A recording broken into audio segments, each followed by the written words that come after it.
इस कहानी का कारण है सामूहिक सहयोग, समर्पण और समझदारी की महत्वपूर्णता को सार्थक रूप से जागृत करना।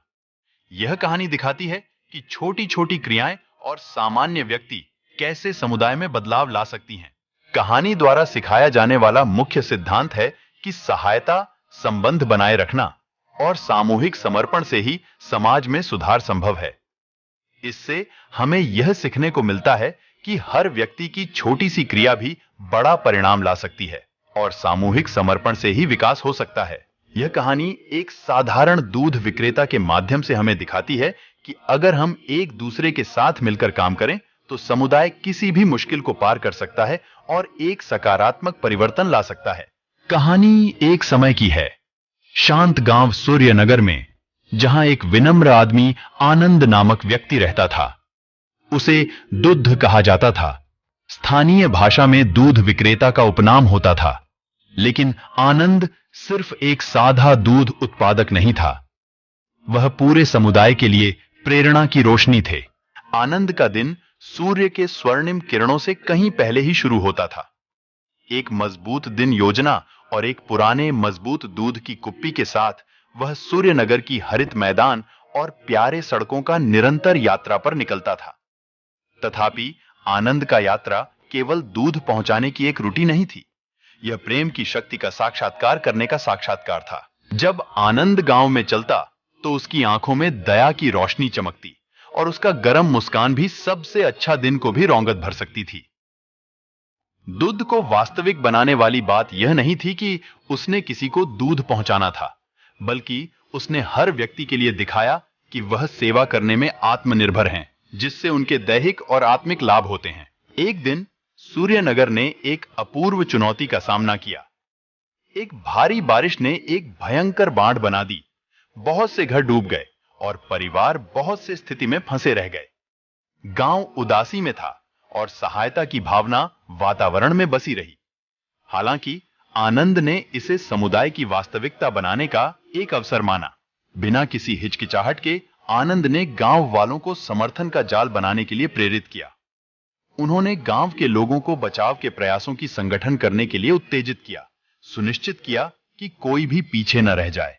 वही पुरानी दूध की कुप्पी जो कभी ताजगी भरे दैहिक उत्पादों को लेकर उड़ाता था, अब आशा के प्रतीक बन गई थी, क्योंकि आनंद ने उसका उपयोग भोजन, पानी और आवश्यक सामग्री को उन लोगों को बांटने के लिए किया। जैसे जैसे आनंद के निसंकोच प्रयासों की खबरें फैलीं, गांव वाले प्रेरित होकर हाथ मिला लिए।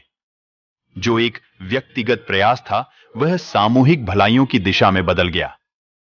एक समय की तुलना में दुखी सूर्यनगर की सड़कें एकता, सहनशीलता और साझा उद्देश्य की ध्वनियों से गूंथी जाती थीं।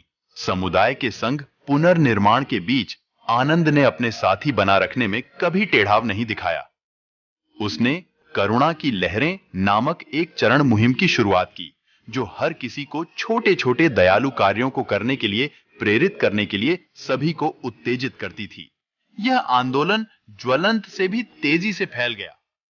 पड़ोसी एक दूसरे की मदद करते रहे, बच्चे आसपास की साफ सफाई करने में योगदान देते रहे और बड़े अपने ज्ञान को साझा करके समुदाय के बंधन को मजबूत करते रहे। जो कुछ एक संघ के प्रति प्रतिबद्धता से शुरू हुआ था, वह एक जीवन शैली का हिस्सा बन गया और सूर्यनगर ने सहनशीलता और करुणा की प्रवृत्ति में खिलना शुरू किया। जब गांव में विकसित हुआ, आनंद ने अपने दैहिक रूप से नहीं, बल्कि आपसी संबंधों को मजबूत करने, युवा को मार्गदर्शन करने, विवादों को हल करने और उन लोगों के लिए सांत्वना प्रदान करने का कार्य जारी रखा। वह पुराने सादा दूध विक्रेता से पूज्य व्यक्ति बन गए थे, न कि उनके दूध उत्पादों के लिए, बल्कि उनके दिल की धनता और उनके दया की गहराई के लिए। आनंद, या जैसे कि सभी उसे प्रेम से बुलाते थे, ने सिर्फ एक गांव के भविष्य को नहीं बदला, बल्कि उसने उसकी पीढ़ियों के लिए टिकने वाली एक विरासत के बीज बोए। आखिरकार सूर्यनगर और उसके प्रिय दूध विक्रेता की कहानी हमें यह सिखाती है कि वास्तविक प्रेरणा महान परिस्थितियों में ही नहीं, बल्कि छोटे छोटे दयालु कार्यों में है, जो करुणा की लहरें बना सकते हैं। कहानी से हमें यह शिक्षा मिलती है कि हार, समस्याओं का सामना करने का मतलब नहीं होता, बल्कि उससे सीखना और आगे बढ़ने का एक और दृष्टिकोण मिलता है। कहानी में जब गांव के सामूहिक समर्पण और सहायता से एक बड़े संघर्ष का सामना किया जाता है, तो हार नहीं, बल्कि यहां सहायता और समर्पण से जीत होती है। इससे हमें यह सीखने को मिलता है कि समस्याओं को नकारात्मक दृष्टिकोण से नहीं, बल्कि सकारात्मक दृष्टिकोण से देखना चाहिए और उसका समाधान निकालने की कोशिश करनी चाहिए। यह कहानी हमें यह भी बताती है कि अगर हम समृद्धि की दिशा में मिलकर काम करते हैं, तो हालात को पलटना संभव है और अच्छे समय का सामर्थ्य बना रख सकते हैं। अंत में दर्शकों से यह विनती है कि वीडियो पसंद आए तो जरूर लाइक कर दें और मोटिवेशनल वीडियोस देखने के लिए इस चैनल को सब्सक्राइब करें, साहित्यिक रूप से चैनल का समर्थन करें। धन्यवाद। आपका दिन शुभ हो।